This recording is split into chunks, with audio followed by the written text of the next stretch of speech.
Men versus women. How did we get here? How did we get here, y'all? That's all you see on the timelines on Facebook, Twitter, and then on Instagram. And TikTok is like a confession booth for women. You know what I mean? You see, if we rewind, right, 20 years, 30 years ago, 40 years ago, women and men would marry young in their teenage years or in their 20s.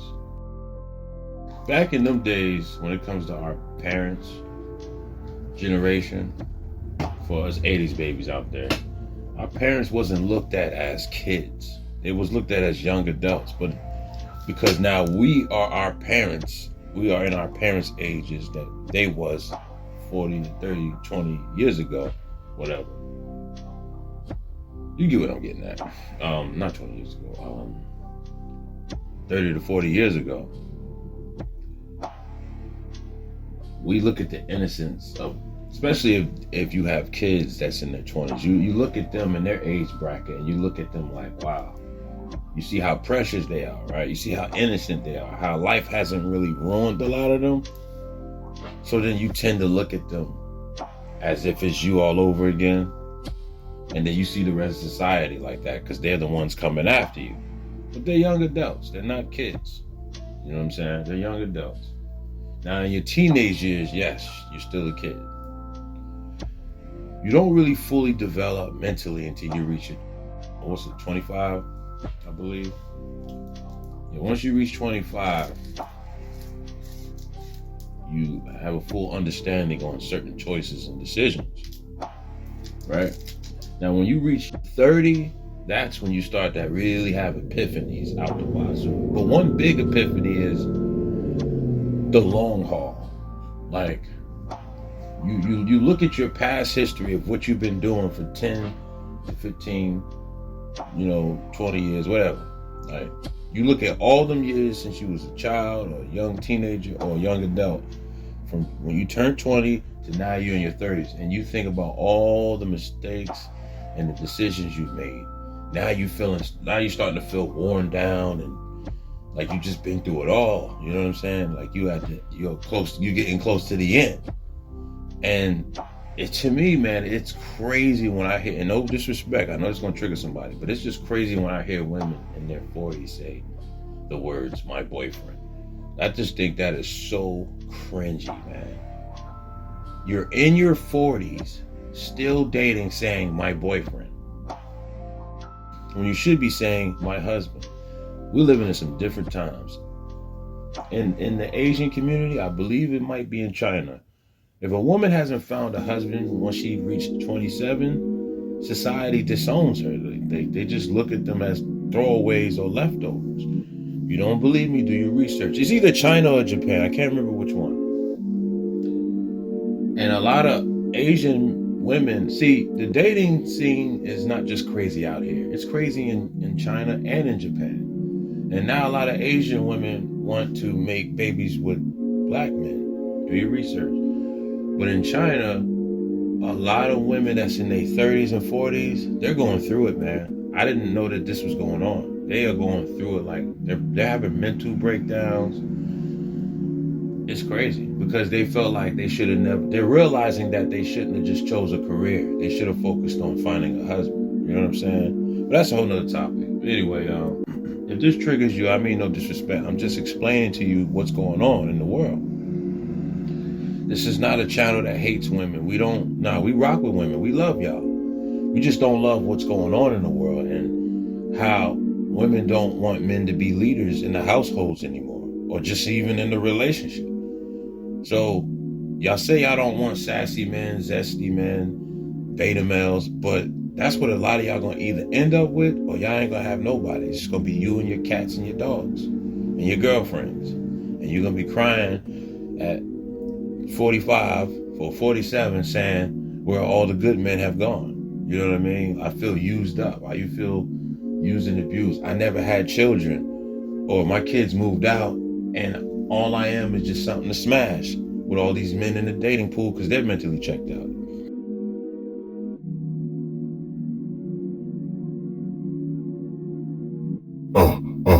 We single, we happy, One more again, we single, we happy, That's right.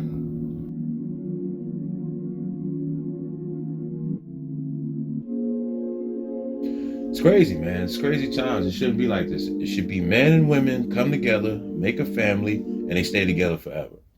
That's how it should be. But everybody's selfish, so it's like a tug of war right now. You know, no, I'm the leader. No, I'm the leader. I don't need you. I don't need you. I'm going MGTOW. We don't need men. We strong, independent. And so how long are we going to keep this up? How long are we going to keep this up? This dynamic. You know what I mean? And I feel like the red pill, not everybody in the red pill sector, but a lot of the red pill is waking brothers up. Not to hate women, just to show them, hey, fellas, look at this. This is female nature. It's always been here. Hypergamy and all that. They're just revealing it to the youth and even older men what was already there. They're just showing them, look, they're pulling the curtain. And now you can see behind the veil. And it's nasty work, man. It's nasty work. Same thing with, the MGTOW and the manosphere. Man, I don't even know if you can say that word on YouTube anymore. MGTOW. I heard they got banned. And now the feds want to get involved and investigate the top red pillars. It's craziness, man. And MGTOW movement. Oh, man.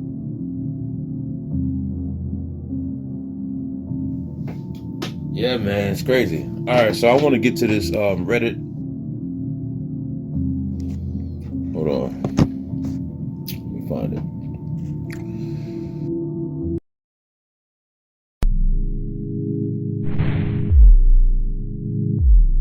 Men versus women. Most men versus women arguments actually have the same problem on both sides. It's just people don't have the perspective of the other. Interesting. Aggravating Minds says, I find that the biggest issue is that one side envies the other so strongly that they cannot see the actual downsides of being a man or a woman, yet they're too prideful to accept it. Everyone compliments you and flirts with you without even trying. Boo hoo, the guy is sick of being lonely. You can go everywhere you want without a worry because nobody perceives you. Boo hoo, the girl, sick of being harassed. Now, let's deep dive on that right quick. That's just the first paragraph, first comment. You can't, like fellas, you can't be average in today's world. You just can't. You cannot be average in today's world. They don't want average men no more. Women will walk past you as if you don't exist. Tell me you don't, or you haven't experienced that.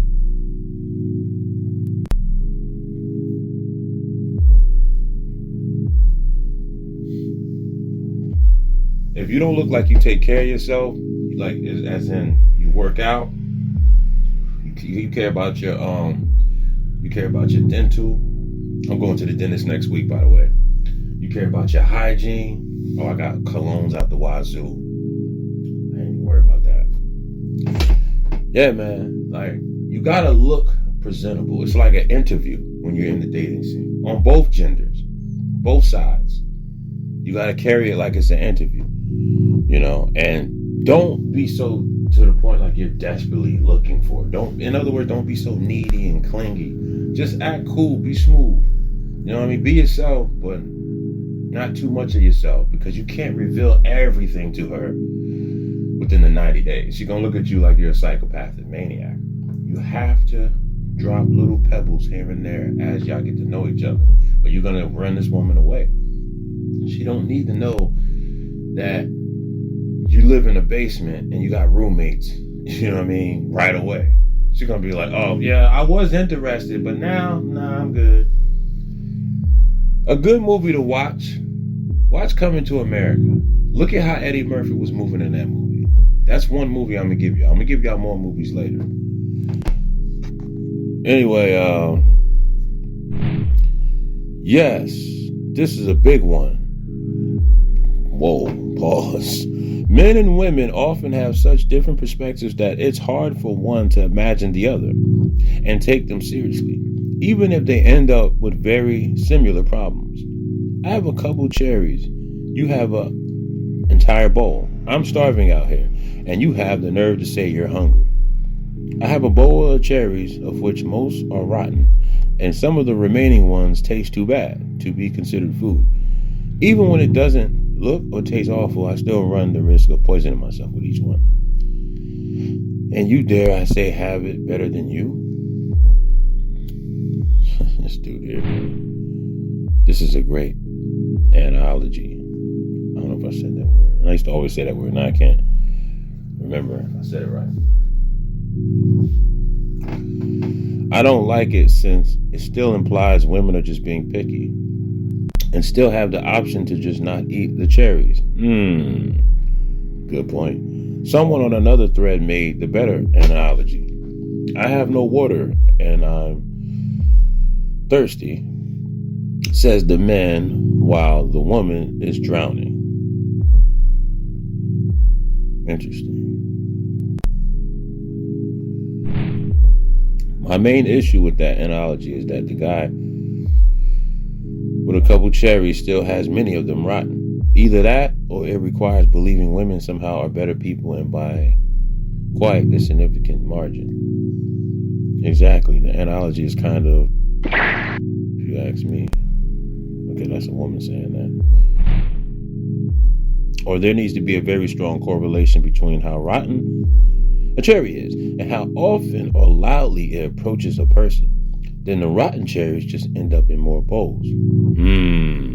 Pookies and Ray Rays. It's crazy because they would rather choose the rotten cherry versus the regular cherry. No, the nice guy, he's creepy to them, boring, and he just seems too good to be true. And I've even heard ladies say they felt like he's running a game, like he's a liar. Why does he present himself as if he's perfect and he's what we need? No, we determine what we need. Oh, man. We see how that works. This is going to be longer than I thought.